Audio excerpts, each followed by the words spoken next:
ቅዳሜ ከሰዓታችን እንደቀጠለ ነው። በቅዳሜ ከሰዓታችን የመጽሐፍ ሰዓት ላይ ያለነው የዛሬ የመጽሐፍ ሰዓት እንግዳችን ከኢቢኤስ ጋር በክፉ በደጉም በሁሉም ሰዓት አብሮን የሚሆን የቅርብ ወዳጃችን ነው።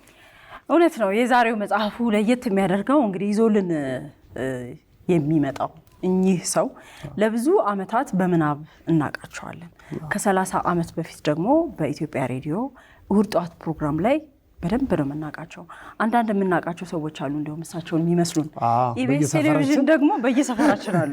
ኢቢኤስ ቴሌቪዥን ላይ ደግሞ በአካል ስጋ ለብሰው እናያቸው ነበረ። እሁድም በኢቢኤስ ላይ 50 አለቃ ገብሩ የኚህ ሰው ባለቤት ታገል ሰይፉ 50 አለቃ ገብሩን በመጽሐፍ አሳትሞልን 50 አለቃ ገብሩና የአውድ ዓመት ውሎችና ሌሎች ታሪኮች በሚል እንግዲህ ይሄን መጽሐፍ አዘጋጅቶልናል። ታገል ሰይፉ ስቱዲዮ ነው ያለውና ታገል ነው መንጋው ቆመን እንቀበል። ታገል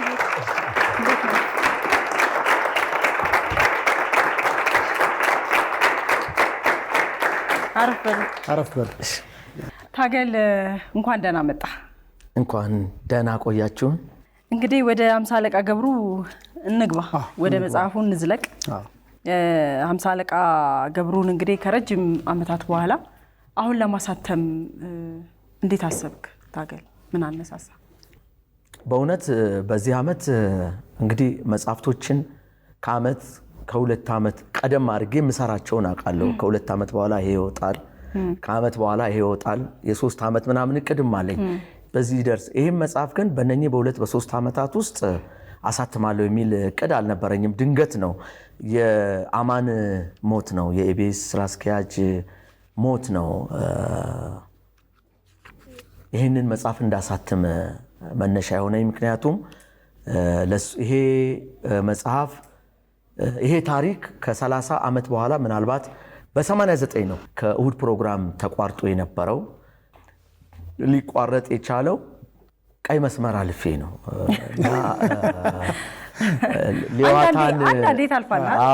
ሌዋታን ኢህአዲግ ካምፕ ውስጥ የተገኘው አውሬ በሚል መጽሐፍ ጻፍኩኝ እና ያ መጽሐፍ ያወራ የነበረው የወቅቱ የነበረው መንግስት አጠገብ ካሉ ሰዎች ጋር ቀርብ ነበርኩና ስብሰባ ላይ እኛ ዛ ሬዲዮ ፋና ግቢ በተለይ ያለን ህዝቡ እንዴት እንደሚወዷቸው ይነግሩናል። ለህዝቡ ዲነን ይላሉ። ወደ ህዝቡ ስገባ ደግሞ ህዝቡ ጨርሶ ደስተኛ ያልሆነባቸው ጭራሹንም እንደማያውቃቸው እና አያውቃችሁም ህዝቡ የሚለው ሌላ ነው፣ እዚህ ስብሰባ ላይ የምትነግሩ ሌላ ነው ስል አንተ የጸረ ህዝብ ወሬ እየሰማ ነው። ማን ነው የነገረ? እነማን ናቸው እነሱ? ጀርባቸው ይጠና ወደሚል ወደ ጀርባ ወደ ማሳየት ምናምን ወደ ጀርባ ምርመራ ምናምን እንሂድ ምናምን መባባል ተጀመረና አይ አልገባቸውም ማለት ነው እል ነበር እና ያኔና በኋላ ይሄንን እኔ ለመጻፍ አልነበረም። በአጋጣሚ ይሄ ከጓደኞቼ እጅ ኮፒው ነበር ለበረከት የላኩት እና እነሱ አንዱ ደምሴ ጽጌ ነው ጋዜጠኛና ደራሲ፣ አሁን በህይወት የለም። ሁለተኛው በሱ በኩል የሺጥላ ኮከብም ሌሎችም አይተውታል እና ለካ በጣም ወደውት እነሱም ለነጋዴ አሳይተዋል። ሰንበዲ መጣ ለጋና ላሳተም ነጋዴዎች ከመርካቶ ነጋዴዎች አንዱ ሌዋታንን ለናሳተም እንፈልጋለን። ኧረ እኔ ለድርሰት ብዬ አይደለም ችግሩን እንዲያውቁት ለመንግስት ለማሳወቅ ነው። ህዝቡ እና እናንተ ተጠፋፍታችኋል እና ለማለት ነው። ተጠፋፍታችሁ መጥፋታችሁ ነው በዚህ አይነት ሳትተዋወቁ ለማለት ነው። አይ እና ይኸው ስለው እኔ አላነበውም ብትሰጠኝም ለማማከራቸው ሰዎች ነው የወደዱት ብሎ አለቅዲ አሳተመው። ያ መጽሐፍ ዋጋ አስከፈለኝ። ከስራ ታገድኩ። 50 አለቃ ገብሩም እሁድ ፕሮግራም ላይ እንዲቆሙ ተደረገ። እንዲቆሙ ይሆኑ በዛ ምክንያት እንዲቆሙ ተደረገ እና ከዚያ ጊዜ ጀምሮ ለረጅም ጊዜ ተረስተው ነበር። አዲሱ ትውልድ ለ20 ምናምን 25 ዓመታት 50 አለቃ ገብሩ ከሚዲያ ጠፍተው ነበር። አልፎ አልፎ እሁድ ፕሮግራም ላይ የትውስታ ፕሮግራማቸው ላይ ድሮ የሰራቸውን ሲደግሙ አልፎ አልፎ አንዳንዴ ከመቅረቡ በቀር ቀርበው አያውቁም እና ለአዲሱ ትውልድ እንዲተዋወቅ ያደረገልኝ በኢቢኤስ ፕሮግራም አማን ፍስሐ ጽዮን ስለሆነ እና ሌሎችም በኋላ በማነሳቸው ሌሎች ምክንያቶች በዛ ምክንያት ነው መታሰቢያ ያደረኩት። አይ በጣም ልዩ ነው። 50 አለቃ ገብሩ እንዳለችው ጸጊ ሆነ በየሰፈራችን ያሉ አንዳንድ ሰዎችን የሚመስሉ ሸምገል ያሉ ሰዎች ፈገግታ የሚያጭሩ ለየት ያለ ባህሪ ያላቸውን ሰዎች የሚመስሉ ሰው ናቸው። 50 አለቃ ገብሩ 50 አለቃ ገብሩን በኢትዮጵያ ሬዲዮ የዛኔ ስትሰራ ይከፈል ነበር? ህዝብ እንግዲህ ህዝብ ከሚሰጠኝ አድናቆቶች እውነተኛ ኦሪጂናል ህዝብ ነው ሀብቴ ብል የሚያምርብኝ እኔ ነኝ። በቃ በነፃ ነው የምሰራው፣ ምንም ክፍያ አልነበረን። ምክንያቱ ደግሞ የማስታወቂያ ሚኒስቴር የዚያኔው እቅድ ህግ ለግጥም አይከፈልም የሚል ነው። ምክንያቱም ለመሰለ በአብዮት ጊዜ ገጣሚ ይበዛል ታውቃላችሁ። በአብዮት በጦርነት በኮሮና በምናምን ጊዜ ሁሉ ገጣሚ ነውና በጣም ከመብዛቱ የተነሳ የሚገርማችሁ ዘመን ጋዜጣ ዋና አዘጋጅ የነበረው ደምሴ ጽጌ ቢሮ አንድ ቀን ቁጭ ብሌ ፖስታ ይከፍታል የደብዳቤዎቹን አምድ ለማየት ቢከፍት በግጥም ነው የሚጻፈው።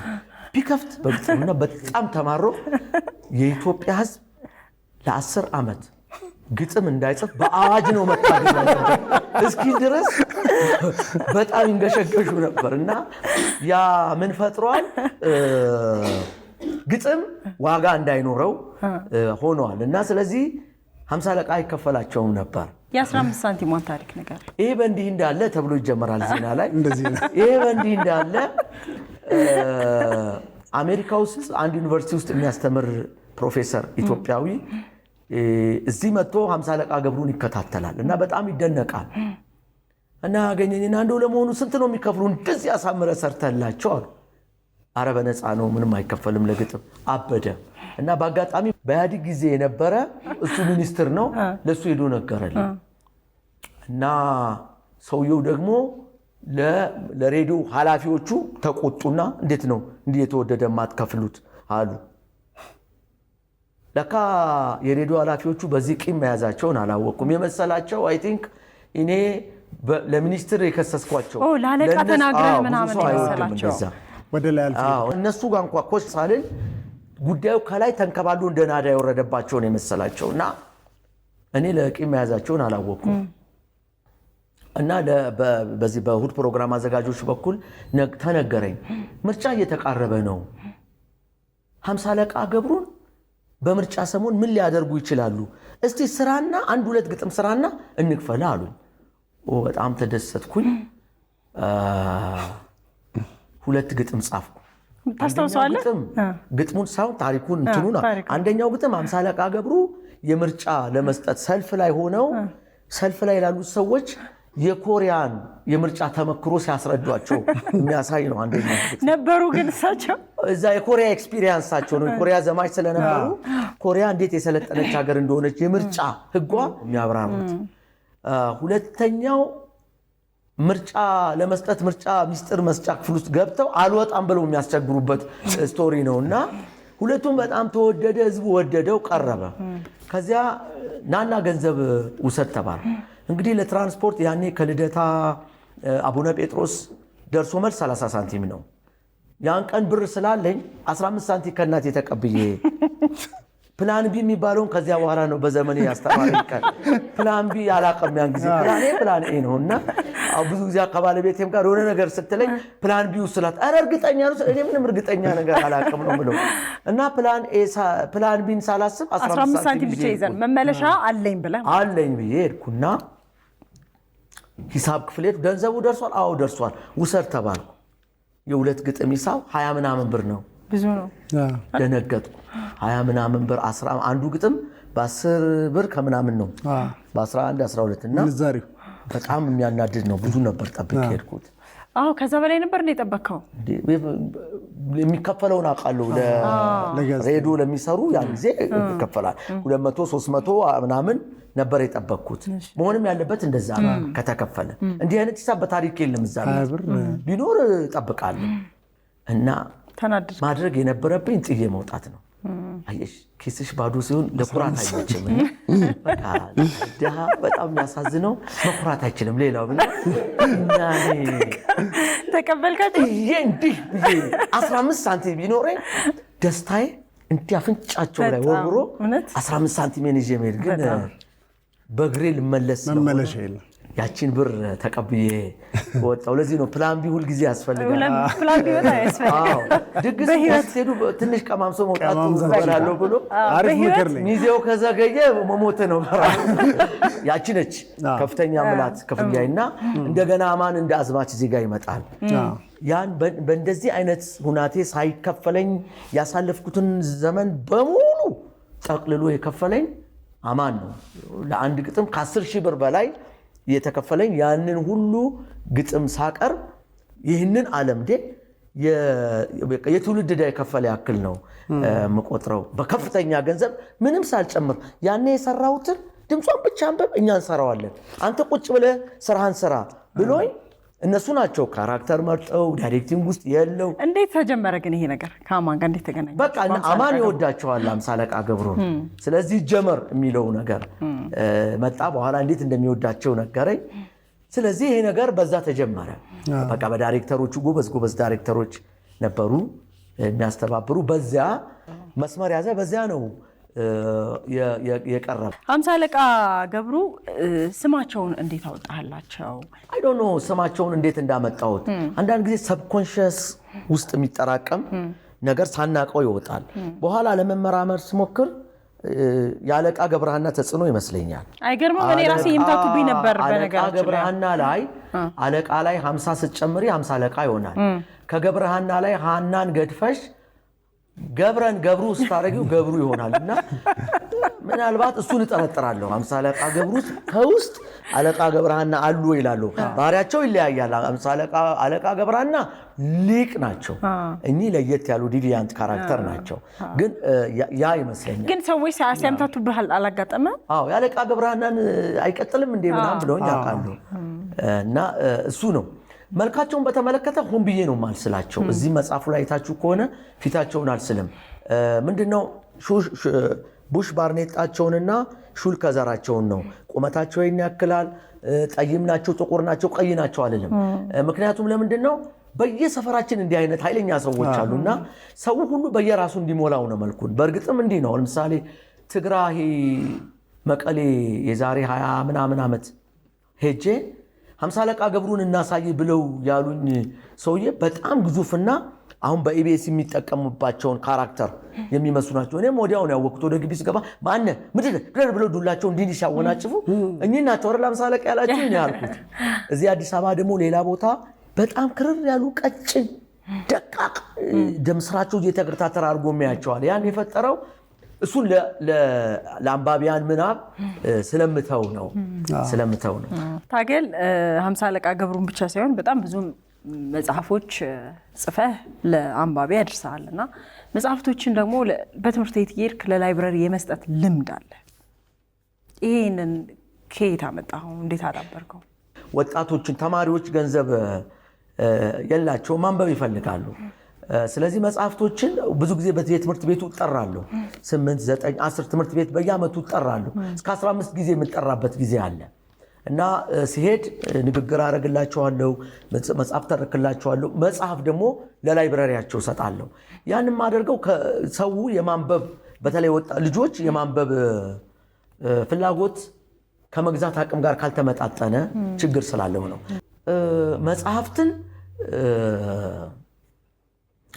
በተቻለን መጠን በነፃ የምናቀርብበትን እድል ብናመቻች፣ ስፔሻሊ ላይብረሪዎችን አብርሆትም አሁን መጽሐፍ ሳወጣ አብርሆትም ወስጄ እሰጣለሁ። በየትምህርት ቤቱ በተለይ የመንግስት ትምህርት ቤቶች የግሎችም ጋር እድሉን ላያገኙ ስለሚችሉ መጽሐፍ መስጠቱ ተገቢ ነው ብዬ ስለማምን ነው። የራሴን ልወጣ ይሄን ያህል ብዙ ነገር ለውጣለሁ ብዬ ሳይሆን የራሴን አንድ ጠጠር ልወርውር ብዬ ነው። አዲስ ለሚመጣው ትውልድ ከሚያነበው ውስጥ የሚያተርፈው ነገር ስላለ በአንደኛውም በሌላኛውም መንገድ ይህን ነገር ማድረጉ ተጽዕኖውን የሚያሳድር ይሆናል። የ50 አለቃ ገብሩ መጽሐፍ ላይ ኃይለኝነታቸውን በቪዲዮም ደግሞ ስናያቸው እንደተባለው ኃይለኝነት አለባቸው፣ ፈገግታ የሚያጭሩ ሰው ናቸውና ኃይለኝነታቸው ከምን የመነጨ ነው? እንግዲህ 50 አለቃ ገብሩ ኃይለኝነት አይ ቲንክ አያቴ ወንድ አያቴ በጣም ኃይለኛ ናቸው። ኦፍኮርስ እሳቸው የተማሩ ናቸው፣ አሜሪካ ተምረዋል ምናምን፣ ግን ኮንጎም ኮሪያም ዘምተዋል። በአጋጣሚ ኃይለኛ ናቸው በጣም ምግብ እንኳ ሲጋብዙ እንደዚህ ጠሩና ብላ ምን አባክ አህያ የምን በቃይ ነው እየገረፉ ነው የሚመስል ኃይለኛ ናቸው። እና ያ ኃይለኝነት አንዱ አስተዋጽኦ አለው ብዬ አስባለሁ። እንደውም አንድ ጊዜ አንድ ገጣሚ ፍቅረኛ ነበረችኝና ያን ጊዜ ገንዘብ ብዙ ስለሌለን 4 ኪሎ አካባቢ ምሳ ልጋብዛት አልቻልኩም። ለምን አያቴ ቤት አንበላም ብዬ ይዣት ሄድኩ እና ምግብ ቀርቦ አህያ ጨምላቃ ደግሞ በቀጥለጅሽ አሁን ቤትሽ እንዲህ ነው የምትበይ ወሬኛ ጠርሽ ምናምን የቶርች አክል ያሰቃዩት በላችና በዚህ ቢያበቃ ጥሩ ነው። እንዲህ አዩዋትና ምን ናት አሉኝ። የሥራ ባልደረባዬ ናት ስል ዋ ተጠንቀቅ HIV የሚባል ነገር መጥቷል እንዳታስይዘን። ይኸው በእኛ ጊዜ ፔኒሲሊን አለ በፔኒሲሊን ነው አሁን ቀላል አይደለም ይሄ ተጠንቀቅ እድሜን ማርዘም ከፈለክ እንዲህ አይነት ነገር ብለው ኦልሞስት ስድብ ነው። ሁለተኛ አያት አዋርደውኝ በቀና እንደዚህ ፊት ለፊት የሚናገሩ አያት ነው ያሉኝና እሳቸው የራሳቸው አስተዋጽኦ አላቸው። አሁን ከዘራቸው ጋር ስትመጣ 50 አለቃ የሴት አያቴ መቋሚያ ትዝ ይለኛል። ኃይለኛ ናቸው እሳቸው አያቴ እና ለምሳሌ መንገድ ላይ እግዚአብሔርን እያስመሰገኑ መሄድ ነው የሚፈልጉት። ሲሄዱ እንደምን አደርክና የሰውን ሁሉ ይላሉ። የሚፈልጉት እግዚአብሔር ይመስገን እንዲል ነው። ካላል ካለቀለ እግዚአብሔር ይመስገን ካሉ አሜን አሜን ይላሉ። እሳቸውንም የማይመለከት ሰው መንገድ ላይ እንደምን እግዚአብሔር ይመስገን ሲባባሉ ከሰሙ አሜን አሜን እያሉ ነው የሚሄዱት። እና አንዳንድ ሰው እንደምን አልክና ሲሉት ደህና ደህና ብሎ ይሄዳል። ወዲያው መቋሚያቸውን ያነሳል። አንተ አርሟጣ አርሙጥሙጥ ሬት አርማጉሳ ሰማይና ምድር የረገመ ክፉ ጥንስስ አሁን እንጨት ፍለቁልኝ አላለ ውሃ ቅዱልኝ አላለ እግዚአብሔር ይመስገን አንሶበት ነው ወይ ደህና ደህና የምትለኝ ብለው ጠብ ይገጥማሉ። ሰው እንዲህ አይነት አያት ነው ያሉኝ። መቋሚያቸውን ትንሽ ወደ በትር ለውጬ ለ50 አለቃ የሰጠው ይመስለኛል። እኔ ስለ 50 አለቃ ገብሩ ስታወራ ታገል ከነዚህ ታሪኮች አሁን እዚህ መጽሐፍ ላይ አሉ በጣም ብዙ ቆንጆ ቆንጆ ግጥሞች እና አንዱን እንድታነብልን። 50 አለቃ በክፉ ቀን ጓደኛን እስከ መጨረሻው ከጎን መቆም እንዳለብን የሚያሳዩበት የክፉ ቀን ወዳጅ የሚል ግጥም አለ። የክፉ ቀን ወዳጅ ባልንጀራ እንደራስ ሊወደድ ቢገባም በዚህ በኩል የኛ ሰው አይረባም። እንደ ባልንጀራ እንደ ወንድም አቅፎ 1 ዓመት ቢቆይም ቃል ኪዳኑን አጥፎ ክፉ ቀን ሲመጣ ይከዳል እኮ ምን ሩቅ አስኬደን በታላቅ ተልኮ ሀገርን ወክለን ስንሄድ ሩቅ ምስራቅ ምን ክፉ ቢከበን ምንም አይነት ጭራቅ በክፉም በደግም ከቶ ላንራራቅ እንደ እናት ልጅ ወንድም በአምላክ ስም ምለን ኮሪያ ብንሄድም እዚያም ቢከተለን ምሎ መካካዱ ምን አርጎ እንደው እንጃ ከኛ ወገን አንዱ ሁሉም ፊት ሲነሱት ተመካክረው ባድማ በባይተዋር ምድር ትቶኝ በጨለማ የአገር ልጅ ከከዳኝ ምን ቀረኝ እኔማ ብሎ ራሱን ሊገል ማሰቡን ስሰማ እኔም ያንተ ወንድም 50 አለቃ ገብሩ ወዴት ሄድን እንዴት ነው ነገሩ ብዬ ቆዘምኩና ሳልወጣ ካገሬ የገባሁትን ቃል ኮሪያማ አክብሬ ራሱን እንዳይገድል ምስኪን ባልንጀሬ ሲቆም አጠገቡ ሲሮጥም አብሬ እሱን ለማጥዬ እሱን ለማትቼ ሽንት ቤት ቢገባ አብሬው ገብቼ እንቅልፌም መጣ ሲል አጠገቧን ጥፌ እንደ ወገብ ቅማል ጎኑ ተለጥፌ በዚያ ክፉ ጊዜው ሕይወቱን አትርፌ ለሱ ባደረኩት የዘውትር ጥበቃ ራሱን ሳይገድል ለሀገሩ በቃ። ይህ ምስኪን ሰው ታዲያ እስከ ዛሬም ድረስ የኔን ታማኝነት ከነሱ ቃል ማፍረስ እያነጻጸረ የነሱ ክፋት 50 አለቃ ብቻ ነፍሴን አተረፋት እያለ ያወራል ታሪኬን በስፋት። እርግጥ ነው በዚያ ክፉ ቀኑ ሰው ሁሉ ሲሸሸው ጥልት አርጎ ላይኑ እኔ ያልተለየሁት ዘውትር ከጎኑ ለሱ ያበደርኩት ጥቂት ብር ስላለኝ እግዚአብሔር ይስጥ ብሎ ገንዘቤን ሳይከፍለኝ ራሱን እንዳይገድል በጣም ስለሰጋው መሆኑን አልክድም። ቢሆንም የሀምሳ አለቃ ገብሩን ኢቢኤስ ላይ ሲታዩ አሁን አንተ ሁሌ በምናብ የምትስላቸው ሀምሳ አለቃ ገብሩ አሉና በሚገባ ተገልጸውልኛል ብለህ ታስባለህ? በቴሌቪዥን ሲታዩ ሰዎች አይምሮ ውስጥ በአግባቡ እኔ እንዳልኩ ስዕል እንዲኖራቸው አልፈልግም እና አማን ሲያስቡ እኛ ሃምሳ አለቃ የዳይሬክተሩ ሃምሳ አለቃ ናቸው። አንዳንዴ ሃምሳ አለቃ ገብሩ እንዲወፍራም ቀይ ናቸው እንዴ? ኖ ይሄ የኢቢኤስ ዳይሬክተር የመረጠው ሰውዬ የሱ ሃምሳ አለቃ ናቸው። ሌላ ቀን ሌላ ዳይሬክተር ኢቢኤስ ላይ መጥቶ ሃምሳ አለቃ ሲሰራ ኖ እሳቸው አጭር ጥቁር ናቸው ብሎ ቢሰራ መብቱ ነው። ምክንያቱም እኔ ክፍት አድርጌ ስለተው በዳይሬክተሩ ስራ ውስጥ አልገባውም። በቃ የራሱን ሃምሳ አለቃ ነው። ሁሉም ውስጥ የተለያየ ሃምሳ አለቃ፣ ሌላ ዳይሬክተር ደግሞ ሃምሳ አለቃን ቢይዝ ሌላ አይነት ሃምሳ አለቃ ሊያሳየን ይችላልና ያ የዳይሬክተሩ ሃምሳ አለቃ ነው ብዬ ነው የማስበው። ሃምሳ አለቃ ገብሩ በጣም ደስ የሚል መጽሐፍ ነው። እንግዲህ ውስጡ ይሄ ለማንበብ ራሱ ቀለል ተደርጋ የታተመችው መጽሐፍና ብዙ ግጥሞች አሉት። አዝናኝ ነው። ሃምሳ አለቃ ገብሩ ለናፈቃቸው ይሄን መጽሐፍ ቢያገኙት በጣም ነው የሚደሰቱትና ይሄን መጽሐፍ ለማሳተም እንግዲህ እዚህ ለማብቃት ሐምሌ 3 በነገራችን ላይ የነፍሱን ይማረው የአማን ልደት ነው። አማን የተወለደበት ቀን ነው። ታትሞ ለዛ የበቃበት ምክንያት ይኖርሃል? ምናልባት መዛ መግቢያም ላይ እንደገለጽኩት አማን በእኔ ህይወት ውስጥ ማርሽ ቀያሪ ሰው ነው። ምን ማለት ነው? እኔ የመጀመሪያ መጽሐፌን ያሳተምኩት የዛሬ 36 ዓመት ነው። ከዚያ በኋላ በነበሩት 23 ምናምን ዓመታት 6 መጽሐፍ ብቻ ነው ያሳተምኩት። አማንን ካገኘው በኋላ በነበሩት 7 እና 8 ዓመታት ግን 11 መጽሐፍ ነው ያሳተምኩት። እጽፋለሁ፣ አይወጡም። ስለዚህ በእኔ ህይወት ውስጥ ይሄ ሰውዬ በጣም ቶታሊ የታገል ሰይፉ የህይወት ታሪክ ሲወራ ከንትና አባቱ ከንትና ተወለደ ብቻ ሳይሆን አቅጣጫዬን ቀይሶ ከኔ ታሪክ ጋር አብሮ የሚነሳ አማንን ካገኘ በኋላ ደግሞ ህይወቱና የስራ መንገዱ እንዲተቀየረ ተብሎ የታሪኬ ደማቅ አካል ሆኖ የገባ ሰው ነው። እነኛን 6 መጽሐፍ ሳሳትም ጠቅላላ 2000 ብር አግኝቼ አላቅም። አጠቃላይ ተደምሮ ይገርማቸዋል። አማን የመጀመሪያ 1000 ኮፒ በቃ ትዳር ላይ ሆኜ ብዙ ችግሮችን ካየሁ በኋላ ለኑሮ የማያመች መሆኑን ስነ ጽሁፍ ከተረዳው በኋላ ማስታወቂያ ውስጥ መግባት ነበረብኝና ከማስታወቂያ ካገኘሁት ገንዘብ ቢያንስ 1000 ኮፒ አሳትሜ ብዙ ወዳጆች አሉኝ እና ወዳጆቼ 20 ሺህ ብር ቢገዙ እኮ 5000 ኮፒ አሳትሜ እኔው ራሴ አሳታሚ ሆናለሁ ልሞክረው ከተሳካ ብዬ እና አንድ ሰውዬ ጋር 20 ሺህ ብር አንድ መጽሐፍ ገዛኝ። 1000 ኮፒ አሳትሜ አንዱ 30 ገዛኝ። ከዚያ ሶስተኛው ወዳጄ ብዬ ሄድኩት አማን ጋር ነው።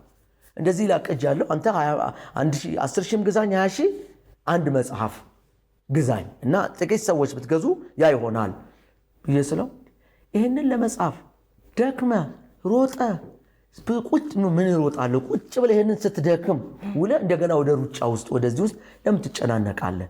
ሙሉ መጽሐፉን እኔ ያሳትምልሃለሁ ፕሮፎርማ አምጣ ብሎ የ5000 መጽሐፍ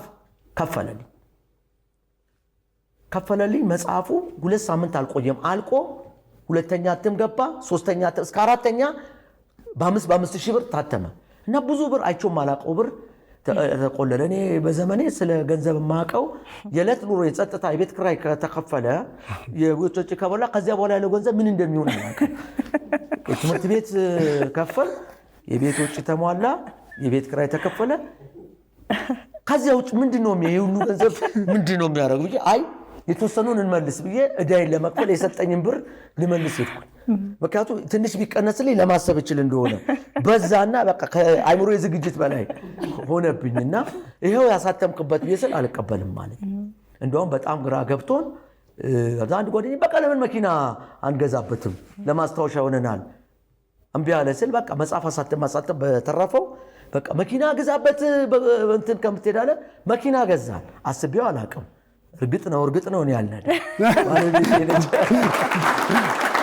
እና ከዚያ በኋላ የተረፈው ገንዘብ ደግሞ የሚቀጥሉትን መጽሐፍቶች እያሳተመ እስከ ዛሬዋ እሱ ካስጀመረኝ ጀምሮ እስካሳተምኳቸው 11 መጽሐፍ ራሴ ያሳተምኩ ደግሞ አንባቢያንም በፍጥነት እየገዙ ገበያ ላይ የሉም የኔ መጽሐፍ ሙሉ ጊዜን በስነ ጽሁፍ እንዳውል እና ለካ መጽሐፍም ያስኖራል ያስከብራል እንድል ያደረገኝ አማን ፍስሐ ጽዮን ነውና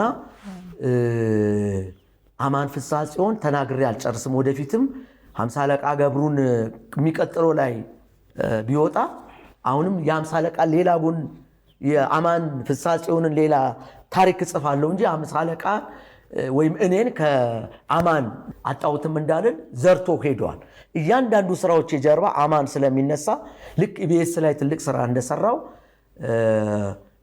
ለዚህ ነው ደግሞ ከሞቱ ይልቅ መወለዱ ስለሆነ የጠቀመኝ ማረፉን ከሰማው ቀን ጀምሮ ሐምሌ 3ን አስብ ነበር እንደምንም በሐምሌ 3 ከመድረሱ በፊት መጽሐፍ ጽፌ መታሰቢያነቱንና የህይወት ታሪኩን ምክንያቱም የሆኑ ሰዎች ገሌ ደግ ነበር እንዲያደረገ ይባልና ከመቃብር ወሬ አያልፍም ከዛ ይረሳል ደግሞ ሌላ ዝንጎች ነን ስለዚህ መጽሐፉ በታተመ ቁጥር ሰዎች አማንን እንዲያስቡ መጽሐፉ በተነበበበት ቦታ አማን እንዲታሰብ ሐምሌ 3 መታሰቢያ እንዲሆን ከሐምሌ 3 ቀድሜ ነው የጨረስኩት ዓላማው እሱን ለመጥቀም ለሱ ምንም አይጠቅምም ወደ ተሻለው ቦታ ነው እሱ ሄደው ነገር ግን እንደ አማን ያሉ ሰዎች ምናልባት ብናፈራ ለካ የአማን መንገድ ልክ ነው ከመልካም ነገር ጋር ለትውልድ ከሚጠቅም ነገር ጋር መተባበር እንዲህ ያስከብራል የሚል ሌሎች ታላላቅ ሰዎች ይፈጠሩ ዘንድ ነው ሐምሌ 3 የተወለደበት ቀን መታሰቢያ ያደረኩት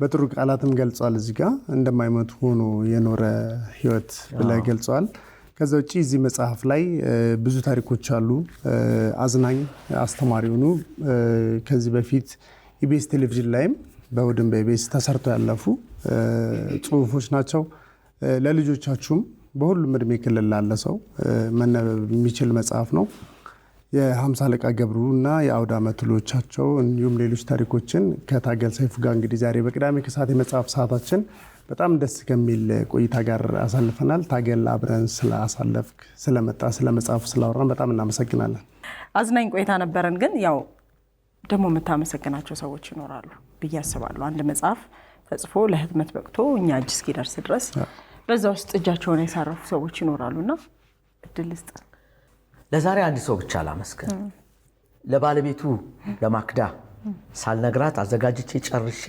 ሰርፕራይዝ ነው ያደረኳት ብዬ አስባለሁ በኔ ቤት እና መጽሐፉን አበረከትኩላት ከሷ አንዷን ፎቶ ብቻ ነበር ፈልጌ የነበረው እንደው ማትፈልገው ፎቶ የምትወጂውን ፎቶ እንትን በይኝ ብያት ነበርና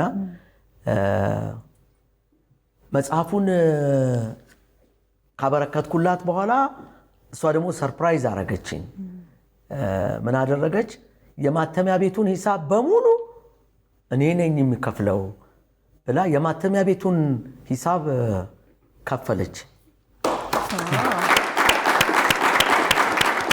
ይሄን በፈጠረልኝ አመቺ ሁኔታ እዚህ ለተሰበሰቡት በሙሉ አንዳንድ ሰጣለሁ በየመጽሐፍት ቤቱም ምክንያቱም በውድ ዋጋ ነበር ያሳተምኩት ትምህርት ቤቶች ሲሄድ ባዶ እጄን እንዳልሄድም አርጋኛለች በየላይብራሪው መጽሐፍቶችን መስጠት ይችላልው እንደውም እናንተ ጋር ከመምጣቴ በፊት ሐመር ትምህርት ቤት ለላይብራሪ ጠርተውኝ ነበር ለዛ ሰጥቻለሁ በዚህ አመት ለምገኝበት ትምህርት ቤት በሙሉ ለየላይብራሪው በነፃ ሳልሰስት ብዙ ብር ወጥቶበታል ሳልል እንድሰጥ እድል ሰጣኛለችና ማክዳን በጣም አመሰግናለሁ የአማንን ሌጋሲ ያስቀጥላለች በመልካምነቷ በጣም ነው ማመሰግነው ያን እንዳደርግ እድል ስለሰጠችኝ አመሰግናለሁ መጽሐፉን ለማግኘት ደግሞ ከዚህ በተረፈ ለሚፈልጉ ጃፋር ጋር ይኖራል ሌላው ደግሞ በአካል ልታገኙኝ የምትፈልጉ አድናቂዎቼ ወይም አንባቢያን ካላችሁ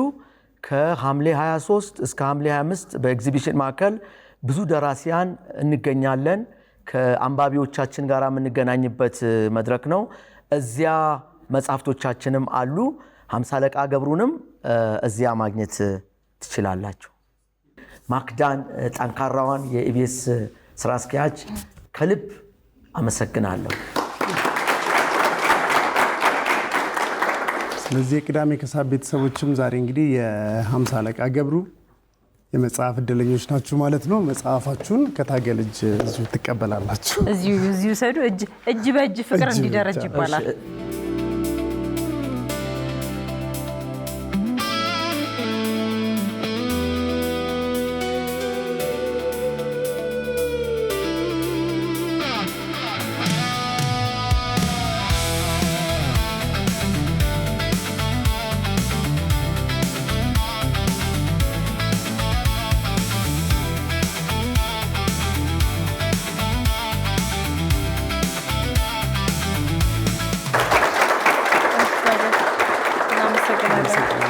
የምናዘጋጃቸው አዳዲስ ነገሮች እንዳያመልጣችሁ እዚህ ጋር ጫኑ።